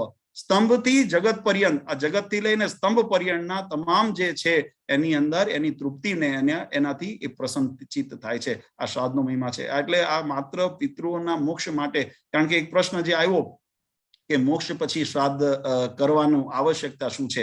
શ્રાદ્ધનો વિધિ આપણે સમજ્યા કે શ્રાદ્ધ કેમ કહેવાય, શ્રદ્ધાથી જે પણ પિતૃને ઉદ્દેશીને કર્મ કરીએ એને શ્રાદ્ધ કીધું છે. શ્રાદ્ધના વિવિધ પ્રકારો છે. મોક્ષ માટેનો પણ શ્રાદ્ધનું વિધાન છે, જેને આપણે પૂર્વ, મધ્ય અને ઉત્તર ક્રિયા તરીકે જેને શાસ્ત્રોની અંદર સંબોધન કરવામાં આવ્યું છે. સંપીટીકરણ સુધીના જે શ્રાદ્ધ છે એ મોક્ષ માટેના છે. ત્યાર પછીના જે વિવિધ પ્રકારના શ્રાદ્ધો બતાવ્યા એ પ્રસન્નતા માટેના છે, તૃપ્તિ માટેના છે, એ રાજીપા માટેના છે. અને એ કેવળ પિતૃઓનો રાજીપો નહીં, પણ જેમ આપણે જોયું કે બ્રહ્મરુદ્રો, બ્રહ્મેન્દ્ર રુદ્રના સત્યમ સૂર્યાગ્નિ વરુષ્મામ, જે બ્રહ્મા છે, રુદ્ર છે, ઇન્દ્ર છે, અશ્વિની કુમાર છે, સૂર્ય, અગ્નિ, વસુગણ, મરુદગણ, વિશ્વેદેવ, આ તમામ પશુ પક્ષી બધાને ક્યાં સુધી, તો કે સ્તંભથી, જગતથી લઈને સ્તંભ સુધીનું એટલે મૂળ સુધીનું એ તમામને એની અંદર જગતની અંદર એના પ્રસન્નતાને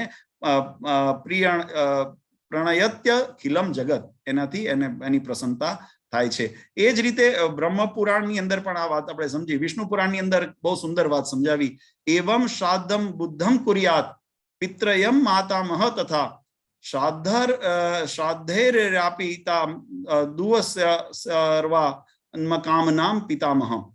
જે શ્રાદ્ધ શ્રદ્ધાપૂર્વક કરે છે, બુદ્ધિમાન, બુદ્ધ શબ્દ વાપરે, બુદ્ધિમાન જે વ્યક્તિ, બુદ્ધિથી બુદ્ધિમાન હોય વ્યક્તિ, એ શું કરે તો પુરુષ પ્રયત્નથી પોતે પોતાના પિતૃઓને અને માતામહ, જે આપણે દ્વાદશ દેવ જોયા ને, જે ભગવાન સ્વામિનારાયણે પણ જેને સંબોધીને લખ્યું કે આ દ્વાદશ દેવ કીધા, તો એ જે દ્વાદશ દેવ એમને નિમિત્તે જે શ્રાદ્ધ કરે છે, તે શ્રાદ્ધથી તૃપ્ત થઈને પિતૃઓ તેમની સમસ્ત મનોકામના પૂર્ણ કરે છે. એટલે મનવાંછિત ફળની પ્રાપ્તિ, મનનો રાજીપો, પોતાના કલ્યાણને અર્થે પણ એ શાસ્ત્ર અંદર એનું વિધાન બતાવ્યું છે. માર્કંડેય પુરાણની અંદર અધ્યાય 32 શ્લોક નંબર 37 બહુ સુંદર વાત લખી છે કે શું પ્રાપ્તિ થાય, ફળશ્રુતિ શું થાય, એનું મહિમા આપણે જે સમજવો છે. પ્રશ્ન શ્રાદ્ધનો મહિમા શું છે, તો શ્રાદ્ધની ફળશ્રુતિ શું થાય? જીવાત્માનો જે મૃત આત્મા છે એનો તો મોક્ષ થાય, એ તો એની ફળશ્રુતિ છે, પણ જે કર્મ કરે છે એના ઉપર શું એની ફળશ્રુતિ થાય? તો માર્કંડેય પુરાણ એમ કહે છે, આયુઃ પ્રજામ ધનમ વિદ્યામ સ્વર્ગ મોક્ષમ સુખાની ચ પ્રયચ્છન્તિ તથા રાજ્યમ પિતરઃ શ્રાદ્ધમ દર્પિતા. જે જીવાત્મા, જે વ્યક્તિ પોતાના પિતૃઓનું શ્રદ્ધાપૂર્વક શ્રાદ્ધ કર્મ કરે છે, તેનાથી તૃપ્ત થયેલા પિતૃઓના આશીર્વાદથી શું પ્રાપ્તિ થાય છે? શ્રાદ્ધ કર્તાને, કર્મ કરનારને શું પ્રાપ્તિ થાય છે? તો દીર્ઘ આયુષ્યની પ્રાપ્તિ થાય છે. પ્રજા એટલે સદગુણ યુક્ત પુત્ર પુત્રી વગેરે જે સંતતિ, પુત્ર સંપત્તિ જેને પ્રજા કીધી આપણે, તો એવી જે સંતતિ, ધન ધાન્ય અને સદવિદ્યા, રાજ્ય અને સ્વર્ગ આટલું તો મળે, પણ એનાથી એક શબ્દ વધારે લખ્યો માર્કંડેયજીએ. શું લખ્યું? આયુ પ્રજામ ધનમ વિદ્યામ સ્વર્ગ મોક્ષમ સુખાની ચ. એને મોક્ષ પદની પણ પ્રાપ્તિ એ આના કર્મ દ્વારા થાય છે.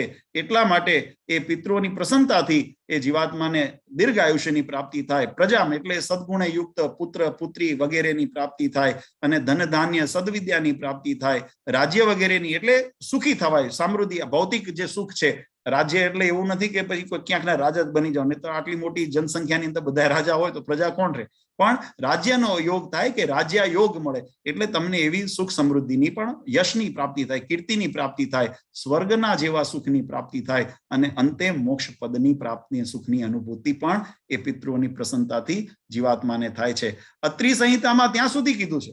અત્રિ સંહિતા કે છે, પુત્રો વા ભ્રાતરો વ્યાપી દોહિત્ર પૌત્રકસ્તયઃ પિતૃ કાર્યે પ્રસક્તાયે યાંતિ પરમામ ગતિમ. જે પુત્ર, ભ્રાતા, પૌત્ર અથવા તો દોહિત્ર આદિ પિતૃ કાર્ય શ્રદ્ધાથી જે કરે છે, અને અધિકાર પણ બતાવ્યો કોણ કોણ પુત્ર હોય, ભાઈ હોય, પૌત્ર હોય એટલે દીકરાના દીકરા હોય, દોહિત્ર હોય, અને એ જે શ્રદ્ધાથી પિતૃ કાર્ય કરે છે તે નિશ્ચય ये यान्ति परमाम गति, એ નિશ્ચય પરમ ગતિને પ્રાપ્ત કરે છે. અને ત્યાં અત્રિ સંહિતામાં તો એનું વર્ણન ત્યાં સુધી કીધું છે, કેવળ કરનારને તો ફળની પ્રાપ્તિ થાય, પણ એને તો ત્યાં સુધી કીધું છે કે જે વિધિપૂર્વક આ શ્રાદ્ધ કર્મ કરે છે એને તો આ પુણ્ય ફળ મળે, પણ આ શ્રાદ્ધ કર્મ કરવાની સલાહ આપનાર, અને કોઈ શ્રાદ્ધ કર્મ કરતું હોય તો એને અનુમોદન આપનાર કે બહુ સારું કામ કર્યું, ના સારું તમે આ કર્યું બરાબર છે, એવું અનુમોદન આપનારને પણ શુભ ફળની પ્રાપ્તિ થાય છે. આ જે પુણ્ય ફળ છે એની પ્રાપ્તિ અનુમોદન અત્રિ સંહિતા. એટલે આ બધા વિવિધ શાસ્ત્રોનો જો સાર જોઈએ વાલા ભક્તો, તો એનો અર્થ એ થાય કે જે શ્રાદ્ધ કર્મ છે એના જે વિવિધ પ્રકારો છે, એ પ્રકારોનો હેતુ એ જીવાત્માના મોક્ષ માટેનો પણ છે, અને એનાથી વિશેષ જીવાત્માના જે પિતૃ ઋણમાંથી મુક્ત થવા માટે, એટલે પોતાના જે બંધનના કાર્યમાંથી મુક્ત થવા માટે, અને પિતૃઓની પ્રસન્નતા રહે. અને એટલા માટે કેવળ ન કેવળ પુરાણો ઉપનિષદોએ એને પ્રતિપાદન કર્યું છે, પણ ભગવાન સ્વામિનારાયણે પણ સત્સંગી જીવન જેવા ગ્રંથની અંદર અવશ્ય શ્રાદ્ધ કરવું એવી આજ્ઞા જીવાત્માને કરી છે. પ્રયત્નથી પૂર્વક કરવું, એમાં મહારાજે લખ્યું પ્રયત્નથી, એટલે કે તમારી જો દેશકાળ અનુસાર હોય તો અવશ્ય કરવું, દેશકાળ અનુસાર ન હોય તો પછી જે રીતે વિધિ બતાવ્યા છે. હવે આ બધા જે વિવિધ પ્રકારના શ્રાદ્ધો છે એના હેતુ આપણે જોયા કે જુદા જુદા છે, એના પ્રકારો જુદા જુદા છે, એટલે એના વિધિની અંદર પણ ક્યાંક ને ક્યાંક તફાવત જોવા મળે છે. આ શ્રાદ્ધનું જમી શકાય કે નહીં એ પછી આપણે લઈએ. પહેલા શ્રાદ્ધ કેવી રીતે કરવું એ પ્રશ્ન ઉપર જો જોઈએ તો શ્રાદ્ધના પ્રકારની અંદર એના વિવિધ પ્રકારો બતાવ્યા છે. તો એની અંદર મહત્વનું જે છે કે એની અંદર એક તો પોતાના જે વિષ્ણુ ભગવાનનું જે પૂજન કરવામાં આવે, દેવનું પૂજન કરવામાં આવે, ત્યાર પછી ઋષિનું પૂજન કરવામાં આવે, એનું સ્થાપન કરવામાં આવે, અને એ ઋષિના પછી પોતાના પિતૃઓનું પૂજન કરવામાં આવે, અને એ પિતૃઓના પૂજનની અંદર પિંડદાન છે, તર્પણ છે, અને એમના નિમિત્તે બ્રાહ્મણને ભોજન છે, એના નિમિત્તે દાન છે, આ વગેરે વિવિધ વિસ્તારો, એટલે દરેકના જુદા જુદા છે. હવે એને માટે જો ડિટેલ જોવું હોય તો આપણે કોઈક વખત અલગથી એની આયોજન કરવું પડશે, પણ આ સમગ્રનું જો હું તમને એક સારાંશ બતાવું તો એના વિવિધ પ્રકારો છે. એની અંદર તર્પણ, પિંડદાન, વિષયદાન, બ્રાહ્મણ ભોજન, આ બધા પ્રકારના વિવિધ વિધાનો બતાવ્યા છે. દાનની અંદર પણ એના વિવિધ પ્રકારો બતાવ્યા છે. સુવર્ણ દાન, રજત દાન, રત્નોના દાન, ગાયનું દાન, ભૂમિદાન વગેરે અલગ અલગ પ્રકારના એની અંદર સંકલ્પો બતાવ્યા છે. પણ અંતે નિચોડ બતાવ્યું છે, કારણ કે જેમ સત્સંગી જીવનમાં લખ્યું, મહારાજે કીધું દેશ, કાળ અને સમૃદ્ધિ, પોતાની સ્થિતિ એને અનુસરીને જીવાત્મા એમાંથી ચયન કરી શકે. એટલે ન કરવું એવું નથી, વિધાન છે, પણ તમારે તમારી શ્રદ્ધા અને શક્તિ પણ જોવાની છે. અને અમુક શ્રાદ્ધો છે એમાં માત્ર તર્પણ કરવાનું હોય છે, પિંડદાન નથી કરવાનું હોતું. જેમ અમુક શ્રાદ્ધની અંદર પિંડદાન સહિતનું શ્રાદ્ધ છે, જેમ અત્યારે પારોણ શ્રાદ્ધ ચાલે છે, મહાલય શ્રાદ્ધ ચાલે છે, એમાં પિંડદાન સહિત શ્રાદ્ધનો નિયમ છે. તીર્થ શ્રાદ્ધ કર્યું હોય તો એની અંદર પિંડદાન સહિતનું શ્રાદ્ધનો વિષય છે. જેમ નાંદી શ્રાદ્ધ કરતા હોય તો એમાં પિંડદાન કરવું અવશ્ય નથી, કેવળ તર્પણ કરવાથી એનો એ શ્રાદ્ધનો વિષય છે. એટલે અલગ અલગ પ્રકારના એની અંદર એ વિશેષ જે બ્રાહ્મણ આપણને કર્મ કરાવતા હોય એની પાસેથી આપણે સમજવું પડે, જેવા પ્રકારનું શ્રાદ્ધ કરતા હોઈએ એ પ્રકારે એના કર્મ આવે. પણ સારાંશ જો જોઈએ તો પોતાના પિતૃને ઉદ્દેશીને એના જે ઉપચાર, જે દ્રવ્યો બતાવ્યા છે, જેમ તલ છે, દર્ભ છે, પંચામૃત છે વગેરે, જે એના જે પ્રમાણિત જે એના સાધનો અથવા તો એના જે દ્રવ્ય બતાવ્યા છે, એને યુક્ત જ્યારે જે કર્મ કરવામાં આવે છે એના દ્વારા જે વિધિ વિધાન જે શ્રાદ્ધને અનુલક્ષીને હોય એની અંદર કરવાના વિધાન છે. પણ વિશેષ મેં કીધું એમ કે એમાં બધા પ્રકારના શ્રાદ્ધની અંદર વિધાન બતાવ્યા છે. એમાંથી જીવાત્માને પોતાના, વ્યક્તિએ પોતાના સામર્થ્ય અનુસાર, શ્રદ્ધા અનુસાર, આજે ઘણી વખત જેમ વિદેશની અંદર રહેતા હોય તો એની અંદર આ પછી શ્વાન ભાગ કાઢવો, ગૌગ્રાસ કાઢવો, આ બધા એની અંદર એના વિભાજનો બતાવ્યા છે. એ જ રીતે એને જમાડવા, બ્રાહ્મણને ભોજન કરાવવું, આ બધા વિધાન છે. એટલે કોઈ જેવી જેની શ્રદ્ધા એ પ્રમાણે ભોજન કરાવી શકે છે, જેવી જેની શ્રદ્ધા એ પ્રમાણે શ્વાન ભાગ, ગૌગ્રાસ વગેરે કાઢી શકતા હોય છે. દાનનો પણ ખૂબ મહિમા બનાવ્યો, અન્નદાન વગેરેનો પણ એની અંદર મહિમા બતાવ્યો છે. દક્ષિણાનો પણ એની અંદર મહિમા બતાવ્યો છે. બ્રાહ્મણને કેવળ દક્ષિણા, આપણા પુરાણની અંદર ત્યાં સુધી લખ્યું કે જ્યારે બીજી કોઈ સંપત્તિ અથવા તો પોતાની પાસે એવા ઉપચારો અવેલેબલ ન હોય તો તમે એ નિમિત્તે બ્રાહ્મણોને કેવળ ભોજન કરાવી દો, અથવા તો એને દક્ષિણા તમે એ નિમિત્તે આપી દો, અથવા તો કાચું સીધું તમે દાન કરી દો. તો આ પણ બધા શ્રાદ્ધના વિધાનોની અંદર સમાવેશ થાય છે. એટલે જેને જે અનુસરીને જે પોતે કરી શકે એમ હોય એ રીતે એને કરવું. પણ એક વચનામૃતની અંદર આપણે પહેલા જોયું હતું ને સત્સંગી જીવનની અંદર પણ મહારાજે લખ્યું કે પોતાની સ્થિતિ હોય ને ન કરો તો એ ચોરી કહેવાય. એટલે તમે કરી શકતા હો અને છતાંય તમે ન કરતા હો તો એ ચોરી કહેવાય. એટલે જો કરી શકતા હો તો અવશ્ય કરવું, પ્રયત્ન કરીને કરવું. ઘણી વખત આપણે અલ્પ શ્રદ્ધાને કારણે કરી શકવાની સામર્થ્ય હોવા છતાં પણ આપણે શ્રદ્ધાયુક્ત નથી એટલે નથી કરતા, તો શાસ્ત્ર એનો નિષેધ કરે છે. તો એવું જે પોતે ચોરી કરીને અથવા તો પોતાના કર્તવ્યથી પોતે નથી એનું પાલન કરતા તો એને દોષ બતાવ્યો છે. ઘણી વખત એવા પણ અભિપ્રાયો છે. અમને યાદ છે કે એક વખત અમારા કાશીની અંદર એક વિદ્વત સભા થઈ હતી અને એની અંદર શાસ્ત્રાર્થ થયો હતો. બહુ વિદ્વાન આપણી ભારતીય જે વિદ્વાનોની જે પંક્તિની અંદર જેને સર્વશ્રેષ્ઠ સ્થાન મળે છે, કરપાત્રીજી મહારાજ એના અધ્યક્ષ પદ ઉપર હતા. મારા નાના એની અંદર ઉપાધ્યક્ષ તરીકે અતિથિની અંદર હતા અને એની અંદર બધા ધર્મના આચાર્યો એની અંદર ઉપસ્થિત હતા, વિદ્વાનો ઉપસ્થિત હતા. અને એના ઉપર આ ચર્ચા થઈ હતી કે એક શાસ્ત્રની અંદર એવો મત આવે છે કે ગયાજી શ્રાદ્ધ કર્યા પછી શ્રાદ્ધ કરવાની કોઈ જરૂર રહેતી નથી. એટલે એના ઉપર શું છે કે કારણ કે ઘણી વખત એમ થાય, જે હમણાં એક પ્રશ્ન આવ્યો ને, મોક્ષ થયા પછી શ્રાદ્ધ શા માટે? છેલ્લે શ્રાદ્ધ જીવાત્માનું છેલ્લું શ્રાદ્ધ ગયાજી બતાવ્યું છે. હવે ગયાજી શ્રાદ્ધ થઈ ગયું તો મોક્ષ થઈ ગયો જીવાત્માનો, પછી શ્રાદ્ધ શા માટે? એટલે એને અંદર બહુ સંવાદ થયો હતો ને એની અંદર પછી એવો નિર્ણય લીધો બધા વિદ્વાનોએ અને બધા આચાર્યોએ ભેગા થઈને કે જે શ્રાદ્ધ છેલ્લે ગયાનું છે એ ક્રમની અંદર બતાવ્યું છે કે મોક્ષની અંદર જે વિવિધ શ્રાદ્ધો બતાવ્યા છે એની અંદર સર્વશ્રેષ્ઠ ને અંતિમ શ્રાદ્ધ ગયાજીનું બતાવ્યું છે. પણ એવો અર્થ નથી થતો કે ગયાજીનું શ્રાદ્ધ કર્યા પછી શ્રાદ્ધ ન થઈ શકે. કારણ કે જો એ કરવા જઈએ તો આ જે વર્ષના 96 શ્રાદ્ધ બતાવ્યા, નિત્ય શ્રાદ્ધ, કામ્ય શ્રાદ્ધ, નૈમિતિક શ્રાદ્ધ, તીર્થ શ્રાદ્ધ, એ તો કાયમ જીવાત્માને યોગ થાય છે. તો એવો યોગ થાય ને કોઈ કરવા ઈચ્છે અને જો કોઈ કરે તો એમાં દોષ નથી. એટલે એનું તાત્પર્ય એવું થયું કે ગયાજી જેને શ્રાદ્ધ કરી દીધું છે એ શ્રાદ્ધ કર્યા પછી જો કદાચ તમે ન કરી શકો, અન્ય શ્રાદ્ધ તમે ન કરી શકો, જેમ ઉત્તરાયણ દક્ષિણાના શ્રાદ્ધ છે, આ બધા જે શ્રાદ્ધો છે એ તમે ન કરો તો એનો દોષ નથી. તમે ન કરો તો એનો દોષ નથી. જો ગયાજી શ્રાદ્ધ ન કર્યું હોય અને તમે જો આ શ્રાદ્ધ ન કરો, પારવણ વગેરે શ્રાદ્ધ છે, આ નિત્ય નૈમિતિક શ્રાદ્ધ છે, જો તમે ન કરો તો એનો દોષ લાગે છે, જીવાત્મા ઉપર એનું ઋણ બંધન રહે છે. અને એ ઋણબંધનમાંથી જીવાત્મા મુક્ત નથી થઈ શકતો. એટલે એનો તાત્પર્ય એવો થયો કે જે ગયાજીનું શ્રાદ્ધ કર્યું ત્યાર પછી જે શ્રાદ્ધ કરવાના જો વિધાન છે એ વિધાન જીવાત્માને ઉપર છોડ્યા છે કે જો તમે કરી શકો તો અવશ્ય કરવા, પણ જો કદાચ ન કરી શકો તો એનો દોષ નથી, એવું ત્યાં શાસ્ત્રાર્થનું પરિણામ આવ્યું હતું અને એ પ્રમાણે આપણે કરીએ છીએ. એટલે આ વિધાનથી આપણે જો જોઈએ તો એ શ્રાદ્ધનું કર્મ એ અવશ્ય કરવું જોઈએ અને કરવાનો અધિકાર છે. શ્રદ્ધા અને પોતાની શક્તિ હોય એવી તમને સવલત પ્રાપ્ત થઈ હોય અથવા તો એના જે દ્રવ્ય છે યજ્ઞ માટે, પૂજા માટે વગેરે જે પણ આપણને દાન દક્ષિણા માટે, પૂજા માટે જે દ્રવ્યો છે એ બધી વસ્તુની જો પ્રાપ્તિ થઈ શકે એમ હોય તો અવશ્ય શ્રાદ્ધ કરવું જોઈએ. અને અન્યથા જો પોતાની શ્રદ્ધા શક્તિ ન હોય તો એ ગૌણ છે. ગૌણ એટલા માટે છે કે શ્રદ્ધા શક્તિ અને સામર્થ્ય અને એવો સમય એની અનુકૂળતા નથી, માટે તમે જો એના માટે કોઈ શ્રાદ્ધના નિયમથી કરો તો તમે કેવળ પ્રાર્થના વગેરે પણ કરો તો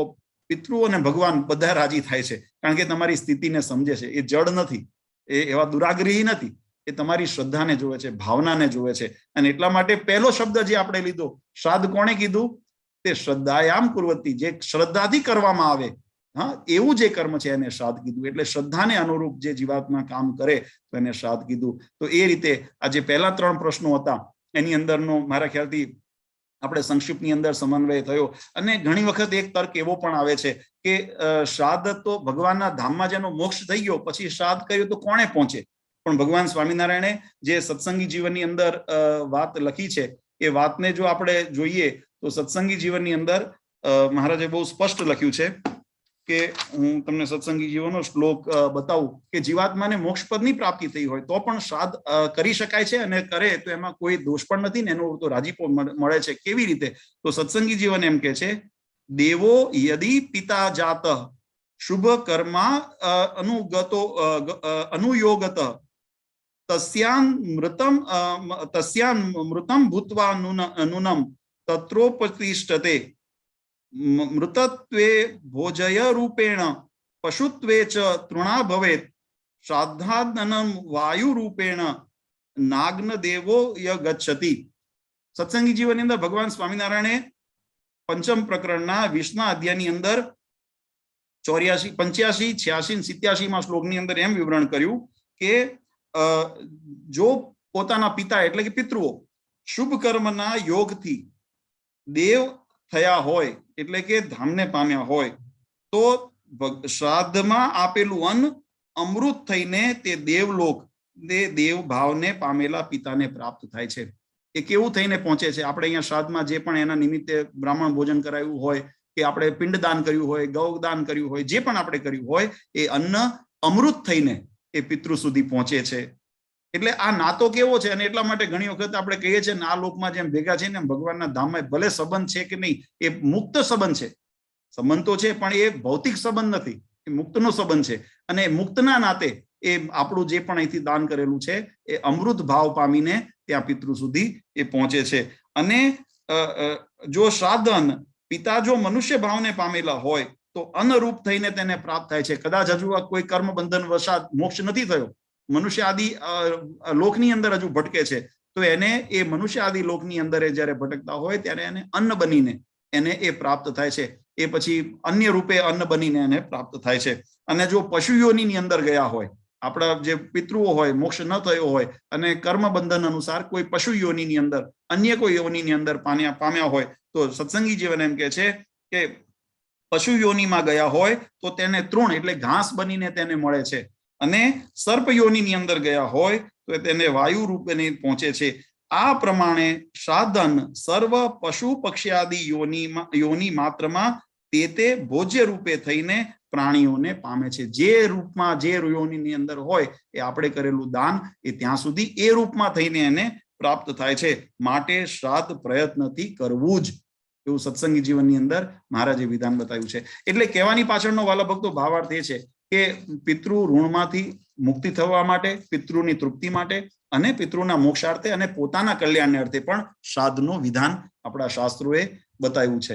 હવે એક જે પ્રશ્ન હતો જે વચ્ચે આપણે છોડ્યો હતો કે જો શ્રાદ્ધ, કારણ કે આપણા પુરાણોની અંદર પણ આજે મેં વાત લખીને એમાં લખ્યું યદ આહારમ ભવત્યેત પિતરો યત્ર યોનિષુ તાસુ તાસુ તદાહારમ શ્રાદ્ધ અન્ય નોપતિષ્ઠતિ.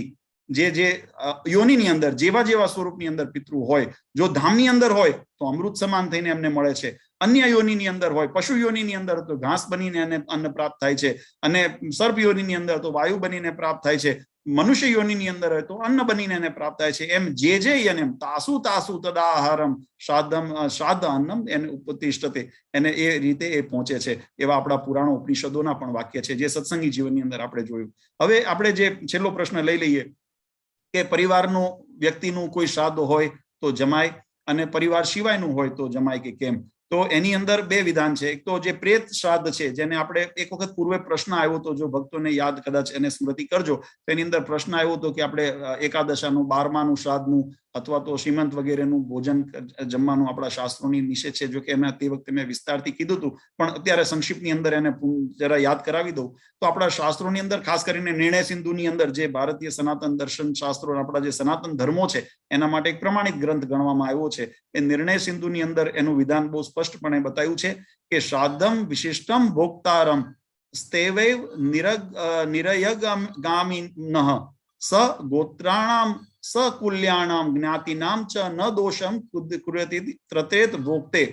કે પોતાના સગોત્ર હોય, જે પ્રશ્ન છે પરિવારના જનોનું ખવાય, તો જો સગોત્ર હોય, પોતાના કુલ હોય, કુળનું જો ભોજન હોય, અને જો પોતાના જ્ઞાતિજનોનું, એટલે જે એક કુટુંબનું જે જ્ઞાતિ બંધુ જેને કહેવામાં આવતા હોય છે, એવાનું જો અન્ન હોય તો એને જમવામાં દોષ નથી, એવું નિર્ણય સિંધુએ કીધો છે. એટલે એનાથી અન્યત્ર કોઈ જો પારકાનું હોય, જે બીજો પ્રશ્ન છે કે પરિવાર સિવાયનું કોઈનું જો શ્રાદ્ધનું અન્ન હોય તો એના માટે યથાધિકાર, જેને અધિકાર પ્રાપ્ત છે એવા વ્યક્તિઓ એ ભોજન જમી શકે. અર્થાત કે એના કુળના માણસો, એના પરિવારના જે જનો, એના જે જ્ઞાતિજનો હોય, બંધુઓ હોય, એ એનું અન્ન જમી શકે. અન્યથા કોઈ જે એના બ્રાહ્મણો હોય, જેને એ નિમિત્તે બોલીને આમંત્રણ આપીને જેને અધિકાર આપવામાં આવ્યો અથવા તો જેના કાંડું બાંધવામાં આવ્યું હોય, એવા બ્રાહ્મણો એનું ભોજન જમી શકે. અન્યત્રથી એ ભોજન જમાય નહીં. એટલે પોતાના પરિવારજનો હોય તો એમાં જમવાનો દોષ. સગોત્રમ સકુલ્યાનામ જ્ઞાતિનામ ચ ન દોષ, એવું લખ્યું કે પોતાના સગોત્ર હોય, પોતાના કુળના હોય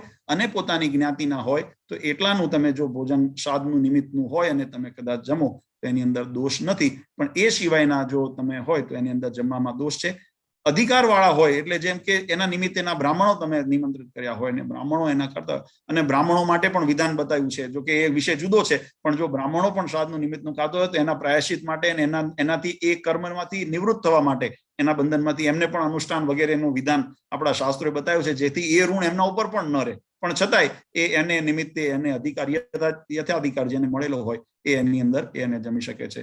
તો હું આશા રાખું છું કે વિષય થોડો ગહન હતો અને ઊંડાણ બહુ છે, કારણ કે અમે પણ જયારે એનો અભ્યાસ કરતા હોઈએ કે જયારે ઊંડા ઉતરતા હોઈએ ત્યારે મેં કીધું એ પ્રમાણે મત્સ્ય પુરાણ, કુર્મ પુરાણ, ભવિષ્ય પુરાણ, વિષ્ણુ પુરાણ અને ઉપનિષદ, કઠોપનિષદ, ત્રેતાતરય ઉપનિષદ અને ભાગવત, સત્સંગી જીવન, આ બધા, અને નિર્ણય સિંધુ, ધર્મ સિંધુ, આ બધા ગ્રંથોનું જયારે સમન્વય કરવા જઈએ ત્યારે એનો વિસ્તાર ઘણો થઈ જાય. ઘણા પુરાણોની અંદર તો 3-3, 4-4 અધ્યાયની અંદર એના વર્ણન કરેલા છે.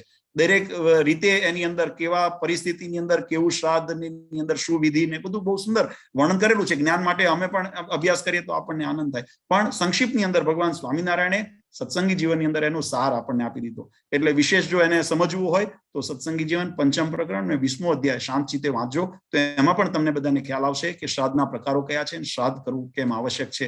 એટલે શ્રાદ્ધ કરવું જોઈએ.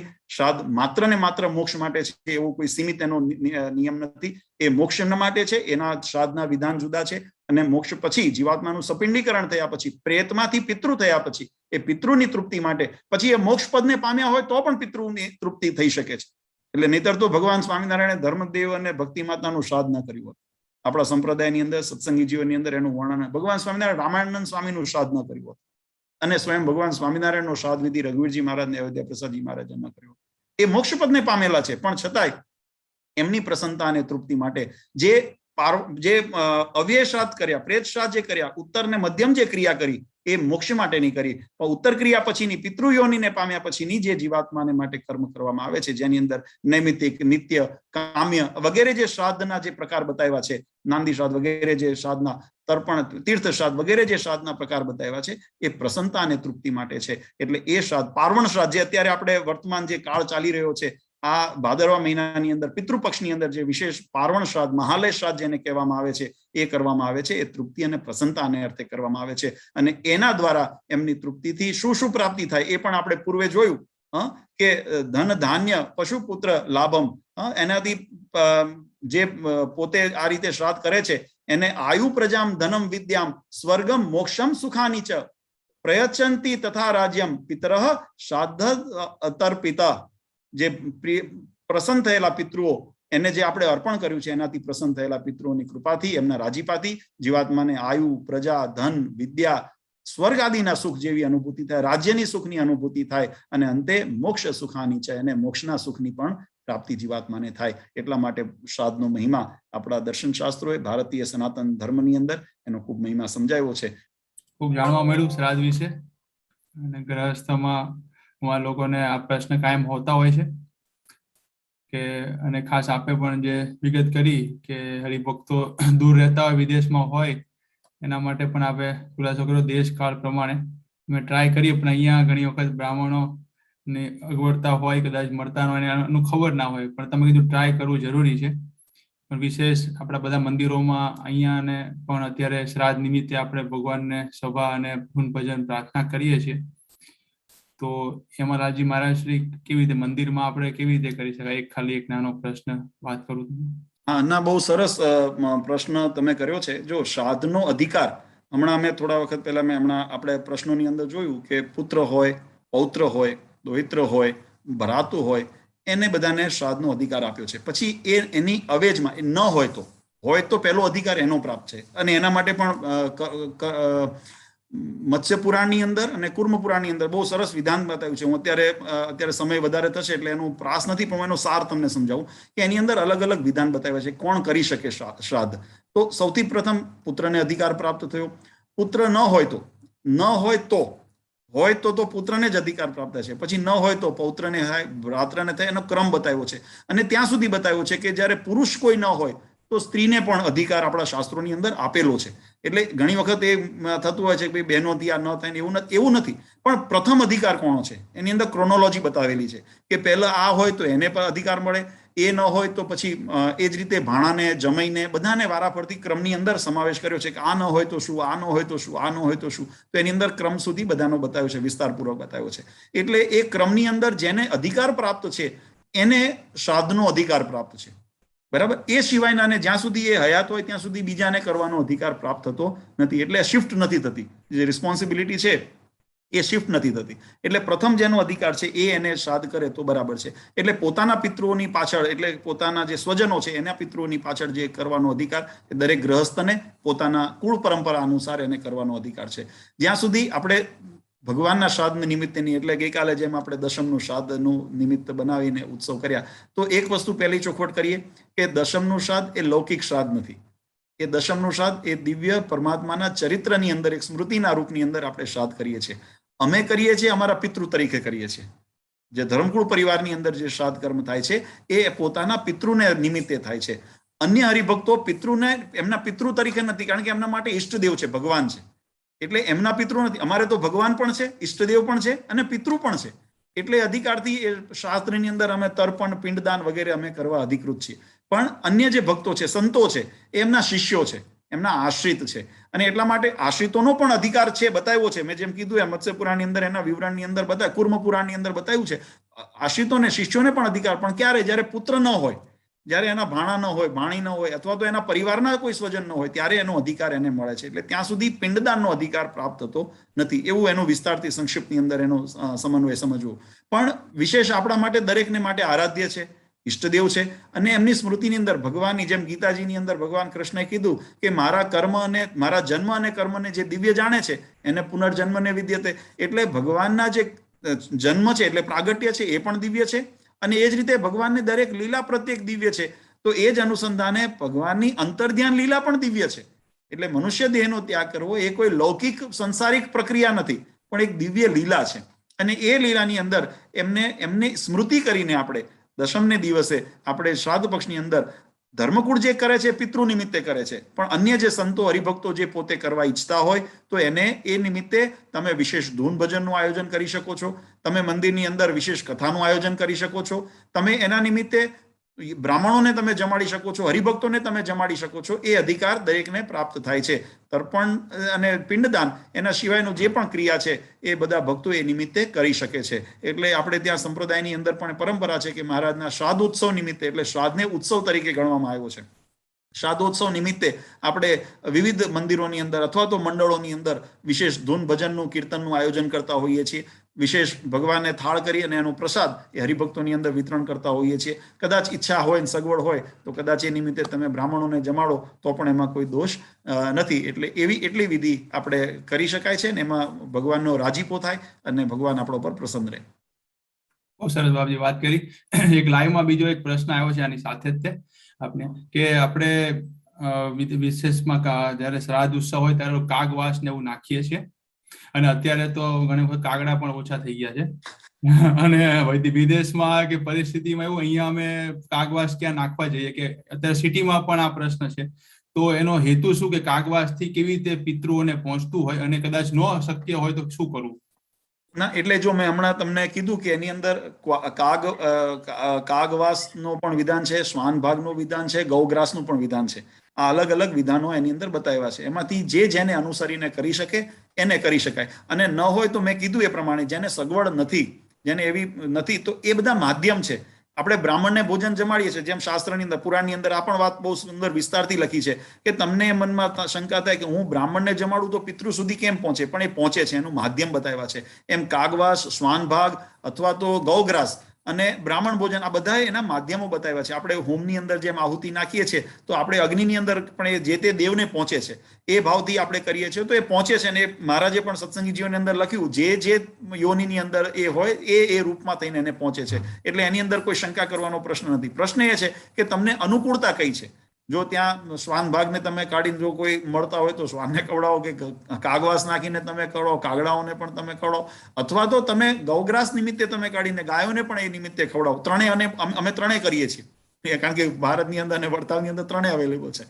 કાગડાઓ એ છે, આપણે ત્યાં ગૌશાળા પણ છે, અને શ્વાન ભાગની અંદર પણ અમે કરીએ તો ત્રણેય અમે કાઢીને કરતા હોઈએ છીએ. પણ કોઈ વખત યાત્રામાં હોઈએ, તીર્થમાં હોઈએ, ત્યાં કોઈ વખત અવકાશ ન થયો હોય તો જે અવેલેબલ હોય એને કરીએ છીએ. અને એ પણ અવેલેબલ ન હોય તો એ નિમિત્તે તમે દક્ષિણા વગેરે, જે પણ સીધું વગેરે તમે બ્રાહ્મણોને તમે દક્ષિણા રૂપે આપી શકો છો.